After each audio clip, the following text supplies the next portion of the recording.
Hey students, exciting time. We are jumping into our Earth's Changing Climate Engineering internship. And this is day one where we are introducing our project. You're going to be working for Futura again, and they're going to be having you design a solution that just might help us put a dent in this climate crisis that we're experiencing. So, hey, the first thing I want to do is I want to read the introduction in the workbook that you don't have, but you'll be doing everything online, so it's fine.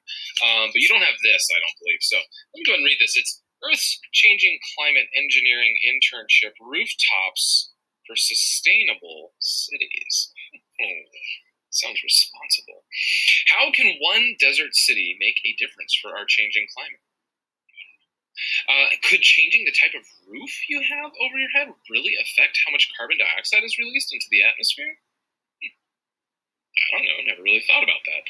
That's what you will figure out as you and your classmates take on the role of civil engineering interns with Futura Engineering, a company that specializes in designing solutions for the world's problems. As an intern, you'll be helping a desert city reduce the amount of energy used to cool its buildings. You'll need to bring your knowledge about how burning fuels for electricity releases carbon dioxide into the atmosphere and how that affects climate as you figure out the best way for buildings to reduce their energy use. Using a design tool called RoofMod, you will test how different combinations of roof types, such as white or solar roofs, are optimal for reducing a historic desert city's impact on the environment. You will learn about albedo and other criteria you must consider in order to create an optimal roof modification for the city. The goal is to use your scientific understanding and engineering to solve the problem of this city's high climate impact. Wow, big stuff. So, designing roofs for the city. How are we going to help them to reduce the amount of energy they use to cool the buildings? Shut off all the air conditioners. Sweat them out. No, that's probably not a good idea. We still want the buildings to be cool. Can we cool them off in a more energy efficient way, perhaps? Hey, let's go ahead and talk about a couple things.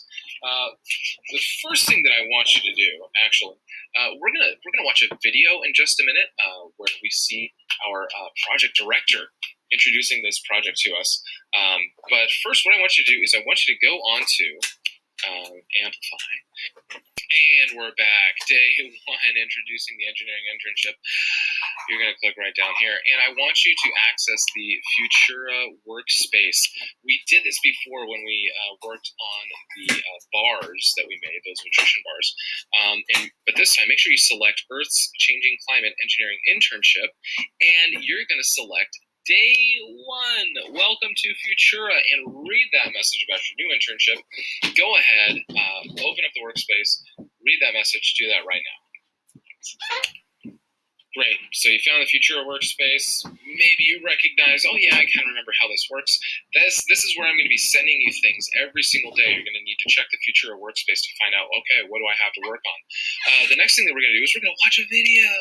Hey, I have uploaded this video to our assignment in Google Classroom, so go ahead and watch this introduction from Marcos Cruz, your project director. Go watch that video right now. Well, Marcos seems like a really friendly guy. I'm excited to work for him. He mentioned this internship coordinator. I didn't know. That's me. I am your internship coordinator. I'll be your in-between between you and Marcos.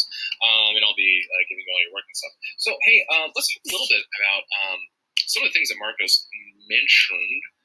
Almost there. Here it is. Found it. Engineers. How can engineers help with climate change? What is an engineer? An engineer is somebody who helps design solutions for problems, essentially. And they can work in a lot of different areas. So how can engineers help with climate change? Go ahead. Why don't you pause the video and read some of these things? Do that right now. Pause. Hopefully after reading that, you saw, oh, geez, engineers can do all sorts of different things. It's not just that they design buildings or roadways or whatever, but some of them deal with energy, some of them deal with sustainable solutions, and yeah, so some of them deal with the environment. But there's different aspects that an engineer might focus on, and to help with climate change specifically.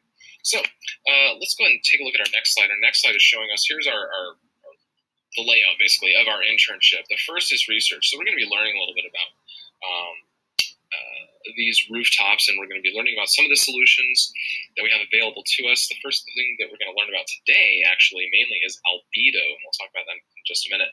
After we do a little bit of research, we're going to go into the design phase, where we're going to actually be designing our rooftops, and then we're going to come up with a proposal based on the tool that we're going to be using to design some of these rooftops and to figure out what might work best. Hey, let's look at a little bit of vocabulary. Our first one is criteria, standards by which something may be judged.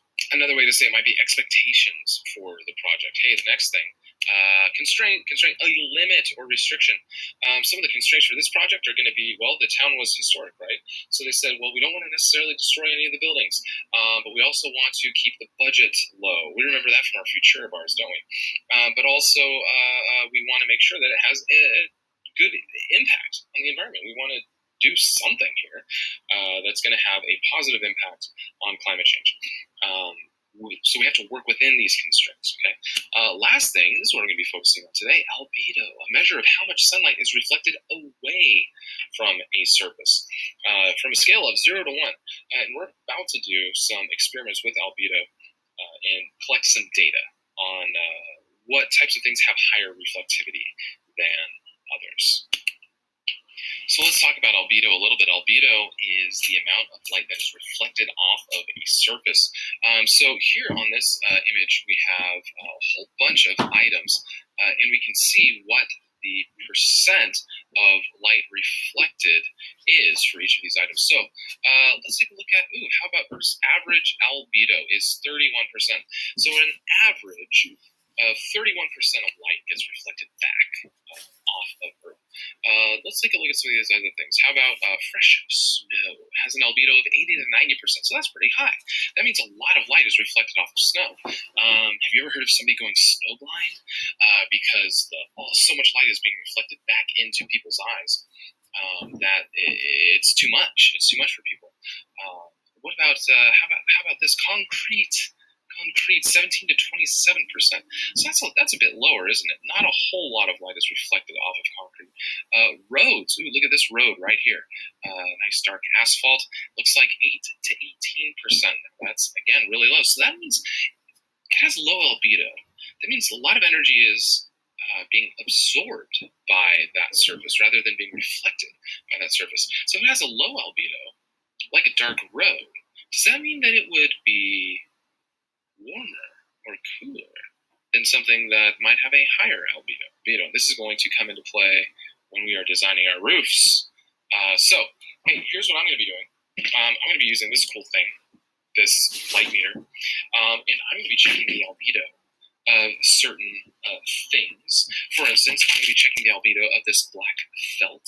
I'm going to be checking the albedo of a nice shiny white piece of paper. I'm going to be checking the albedo of this plant right here. I'm going to be checking the albedo of this rock. And lastly, I'm going to be checking the albedo of a piece of wood. Yeah, that's right. And what you're going to be doing after I check the albedo of all of those things, I'm going to give you all the data. And you're going to be recording it in this next part. Here's the thing. I do not have the view that you have in the Futura Workspace. What I'm hoping is that you have a data table, something like this, where you're able to record the light in, light reflected, and then you're going to be calculating the actual percent of light that is reflected from this object. And here is how we're going to do that. I'm going to give you the data, but then you're going to calculate it using this equation. Albedo equals light reflected divided by the light in, multiply that times 100, and that's going to be your percentage of light that is reflected. So I'm going to go do all that. I'm going to give you the data. I'll be right back. Hey, I'm back. I took all the measurements and I put them in the doc that I attached to this. It's a spreadsheet document. So now what you need to do is calculate the percent of light reflected off each of those surfaces. After you have done that, let's go back to our lesson. And I want you to open up and I want you to read the RFP, the request for proposals. It's coming up. See, you can see it's loading. It's loading. Oh, here it is. So go through, read all of this. Now, some of it you'll see is sort of a repeat of what we've already been told, but I want you to make sure you understand what is being asked of us, what we're supposed to design, what we're supposed to research, and the goals that they have for this project. After you do that, hey, go into the future workspace, make sure you've done everything for day one, and then you're done. Hey, also make sure there is this future of safety guidelines, the safety agreement.